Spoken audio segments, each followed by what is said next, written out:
दुःख कधीच न संपणारा असतो. शेवटी वडील हा वडील असतो आणि मुलीबद्दल म्हणजे मुलगा असला पण मुलीबद्दलचं प्रेम हे जास्त असतं. तर सादर करतो. लेक म्हणजे कवितेचं प्रत्यक्ष रूप. लेक म्हणजे कवितेचं प्रत्यक्ष रूप.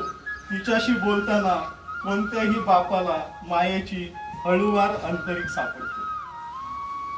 मंदिरातील अस्सल काशाची घंटा वाजावी आणि आवाजाची आवर्तने घुमत जावी अशी लेक असते. बापाच्या भावविश्वात कठोरातला कठोर बाप लेकीजवळ दोन्ही होतो.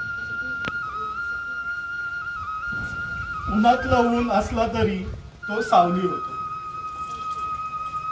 तिच्यात दिसतो बापाचा, तिलाच दिसतो. मुलीचं जे प्रेम असतं वडिलांबद्दल ते खूप वेगळं असतं. तिलाच दिसतो बापाच्या केसामधला पांढरा केस.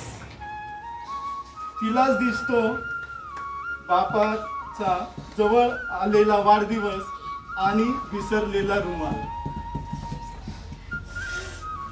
ती झटक्यात बदलू शकते बापाला न येणारा शर्ट. म्हणजे बाबा शर्ट खूप आकडू झालाय, बदला, नवीन घ्या. आज्या आणि बापाच्या अबोलात, आजोबा आणि बापाच्या अबोलात तिचा कायम संवाद असतो. कधी वडील आणि बाप आणि आजोबा कधी बोलत नसतील, काही वाद झाले असतील तर मुलगीच ही अशी काहीतरी दोघांमध्ये संवाद घडवण्याचं एक साधन असते किंवा एक कारण असते.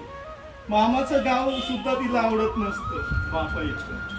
कारण बाप एवढा आवडीचा असतो, एवढा लाडका असतो की मामाच्या गावाला चल म्हटलं तरी नको मामाचं गाव.